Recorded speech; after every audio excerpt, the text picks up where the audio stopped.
with RJ Anusha. Radio city నువ్వు నేను సినిమాలో ఇవాల్టి సినిమా అగ్నిపథ్. ఈ సినిమాని డైరెక్ట్ చేసింది కరణ్ మల్హోత్రా. ఈ సినిమాలో ఎందరో గొప్ప నటులు నటించడం జరిగింది. హృతిక్ రోషన్, సంజయ్ దత్, రిషి కపూర్, ప్రియాంక చోప్రా వంటి వారు ఎందరో. జనవరి 26, 2012 లో రిలీజ్ అయిన ఈ సినిమా ప్రేక్షకుల మనసుకి ఎంతో చేరువయింది. ఈ సినిమాకి మ్యూజిక్ అందించింది అజయ్ అతుల్. ఈ సినిమాలో పాటలన్నీ కూడా చాలా చాలా బాగుంటాయి. అండ్ ఇందులో ఉండే ఐటమ్ సాంగ్ చిక్నీ చమేలి అయితే అప్పటికి ఇప్పటికీ ఒక సెన్సేషన్ గానే నిలిచింది.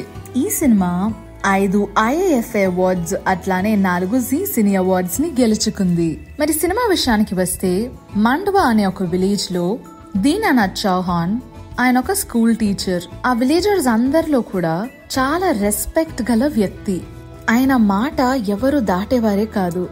ఆయన్ని చూసి చాలా జెలస్ ఫీల్ అయిన విలేజ్ చీఫ్ ఒక ఆయన వాళ్ళ కొడుకు కంచాని దీననాథ్ యొక్క ఇమేజ్ ని విలేజర్స్ ముందు స్పాయిల్ చేయమని చెప్పేసి పంపుతారు. ఆ విలేజ్ లో ఎన్నో తప్పుడు పనులు చేయడానికి ప్లాన్ చేస్తూ ఉంటాడు. అక్కడ మానక ద్రవ్యాలు పండిద్దామని చెప్పేసి అనుకుంటాడు. ఎందుకు అంటే ఆ మండవా ప్రదేశంలో ఉండే సాయిల్ చాలా అంటే చాలా మంచిగా సపోర్ట్ చేస్తుంది వాటికి. అయితే కంచా వెళ్లి జనాలందరినీ రిక్వెస్ట్ చేస్తారు వాళ్ళ ల్యాండ్స్ ఇమ్మని చెప్పేసి. వాళ్ళందరికీ కూడా మండవాలో సాల్ట్ ఇండస్ట్రీ రాబోతుంది అని చెప్పేసి అంటాడు. కానీ దీననాథ్ విలేజర్స్ అందరితో మాట్లాడి ల్యాండ్స్ ఏవి కూడా ఇవ్వనివ్వకుండా చేస్తాడు. అప్పటి వరకు వాళ్ళ నాన్న ఎన్నిసార్లు ఏం చెప్పినా సర్లే పోన్లే అని చెప్పేసి వదిలేశాడు. కానీ ఆ రోజు కంచా డిసైడ్ అవుతాడు ఆ స్కూల్ టీచర్ ఇంకా ఉండకూడదు అని. ఆ స్కూల్లో ఒక యువతిని రేప్ చేసి చంపేస్తాడు. అండ్ ఆ నింద దీననాథ్ మీద వేస్తాడు. అక్కడ విలేజ్ వాళ్ళందరూ సపోర్ట్ చేస్తూ కంచా మాటలు నమ్ముతారు.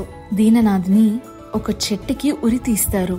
ఇదంతా కూడా దీననాథ్ వాళ్ళ కొడుకు విజయ్ చూస్తాడు. His very young then.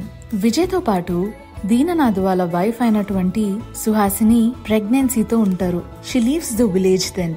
తర్వాత వాళ్ళ ఫ్యామిలీ అందరూ కూడా దోంగ్రీ దగ్గర ఒక చావల్ అనే ప్లేస్ లో షెల్టర్ పొందుతారు, which is close to Mumbai. కానీ విజయ్ మాత్రం ఒక ఇంటెన్షన్ తో ఉండేవాడు, ఎప్పటికైనా మండవా వెళ్ళాలి, కంచాని చంపాలి అని చెప్పేసి.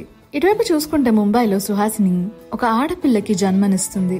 తన పేరు శిక్ష అని చెప్పేసి పెడతారు. అక్కడ విజయ్ కి ఒక అమ్మాయితో ఫ్రెండ్షిప్ కుదురుతుంది, కాళీ అని చెప్పేసి. అండ్ అక్కడ చుట్టూ చూసుకుంటే Vijay is very fascinated by Rauf Lala. తనొక లోకల్ హ్యూమన్ ట్రాఫికర్ అన్నమాట.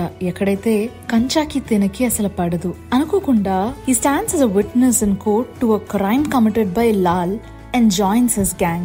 విజయ్ కి దూరంగా సుహాసిని శిక్షాన్ని తీసుకుని వెళ్ళిపోతారు. ఎందుకంటే కాళీ వాళ్ళ అబ్యూజివ్ ఫాదర్ ని విజయ్ చంపేస్తారు at a very young age. పెద్దైన విజయ్ రఫుల్ లాల్ దగ్గర పనిచేస్తాడు. He's the most trusted person అన్నట్టు ఆ గ్యాంగ్ లో. Once inspector and now commissioner Eknath Vijay ని గుర్తు పెట్టుకుంటాడు. ఎక్కడైతే ఫస్ట్ లాలా గురించి వచ్చి తన విట్నెస్ గా నుంచుంటాడు. రఫల్స్ మానక ద్రవ్య బిజినెస్ మెల్లమెల్లగా పడిపోతూ ఉంటది.